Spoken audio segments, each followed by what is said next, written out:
This is the first question. So nail lacquer is used in the treatment of onychomycosis among the given options. So what do you think is the correct answer? Put your answer in the chat section or in the comment section. So students told that nail lacquer was not mentioned, but topical medication, topical antifungal, whatever it is, topical antifungal used in the treatment of onychomycosis. What is onychomycosis? It is a fungal infection which affects the nail. So among the given options, what is the correct answer? So please remember students, if the examiner asked you what was the oral medication which is used, so the answer would have been itraconazole. So if it was oral which was asked, but the examiner specifically asked topical medication, so answer is going to be option B, tababerol. So remember students, this was actually not a new question, it was a NEETPG 2020 previous year question. So we can say this is a previous year topic, very important for you to remember. So there is a cute mnemonic for you to remember, CEAT tires, okay, CEAT tires. So CEAT, these are the alphabets which are going to have the nail lacquers. They are the first letters, alphabets of the nail lacquers. What are nail lacquers? It is a very expensive word for nail polish which is used as a topical antifungal preparation for onychomycosis. So what are those? C for cyclopyroxolamine, E for efinaconazole. I will show you all the pictures of the actual products which are available in the market. A for amorolfine, T for tioconazole, tababerol, and also even terbinafine. So these are all the medications, the topical antifungals which are available in the market at present. So I will show you all of them. So this is the amorolfine, and this is the tababerol which was the today's question which was asked, and the next one cyclopyrox and efinaconazole. So these are all the medications, topical antifungal preparations which are available in the market for everyone to buy and use, okay. And routinely we usually use amorolfine, that is very commonly used medication topically. Rest of the others are also available in the market but not much used. This is the next question. A person went to Himachal Pradesh, now presented with nodulo-ulcerative lesions with axillary lymphadenopathy. What is the causative organism? And students told that there were other clues also given. There was some rosettes of conidia which was given as an image, and also it was mentioned that the organism was there outside the body in a mold form, and in the body at the body temperature it is there in the yeast form. So I hope by this time you all have understood it is a dimorphic fungus which is Sporothrix shinki.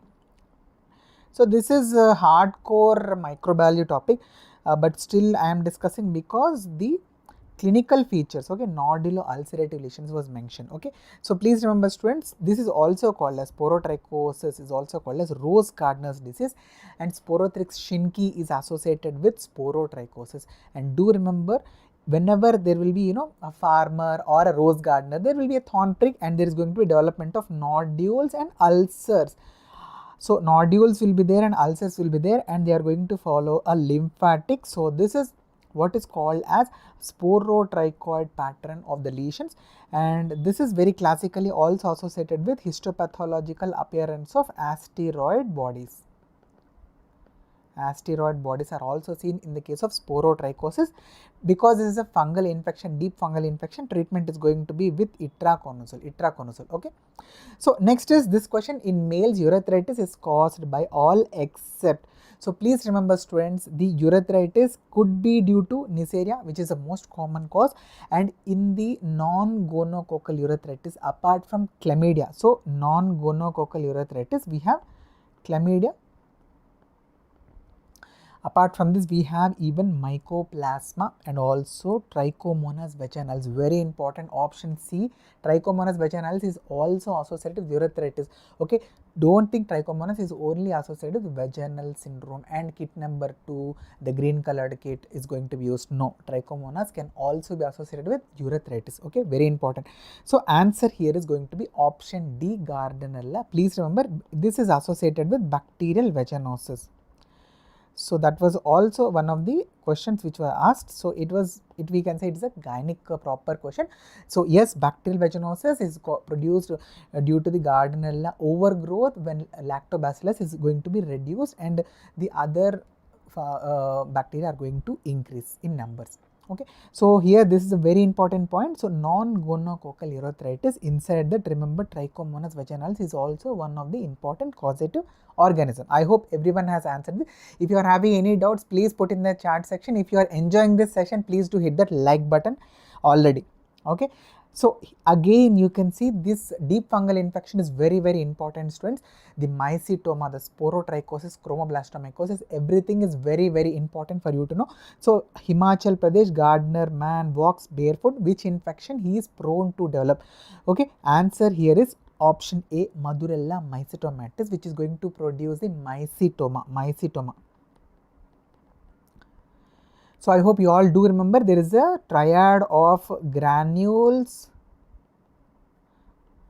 sinuses which will be produced in the skin, and there is going to be tumor like swelling in the skin. Tumor like swelling will be seen in the skin wherever the thorn prick occurs. So tumor, the swelling will be there. Later on there is going to be development of sinuses, and there is going to be ulcers, and granules which are consisting of the microorganisms are going to be seen. So GST is the triad which we can see in the case of the mycetoma. And rest of the other options very easy.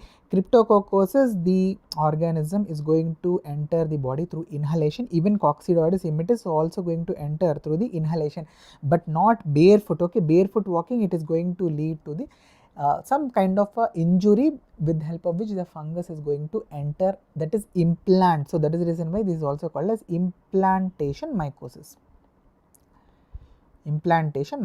Okay, coming to toxocora, it is due to ingestion of the contaminated animal feces or soil. Okay, so answer is going to be option A. Next is, this is a proper gynecology question. So foul smelling vaginal discharge is there, cervix is absolutely normal, and whiff test is positive. So these were all mentioned in the question. So answer here is going to be option A, bacterial vaginosis. So why can't it be like Trichomonas vaginalis? Cervix, they would have mentioned it as strawberry cervix in the case of the strawberry cervix, but in the question it is clearly mentioned it is cervix is normal. And in the case of candidiasis, it would have been mentioned as white curdy discharge. Okay, so these are some of the other clues for the other options. Okay, I hope it was clear till this point. If you feel anything else was asked in the actual exam,